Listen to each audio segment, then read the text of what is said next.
Malapit na ang Kapaskuhan. Malamig na ulit ang simoy ng hangin.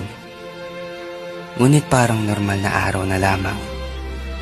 Hindi na natin nararamdaman yung tunay na ligaya tuwing Kapaskuhan.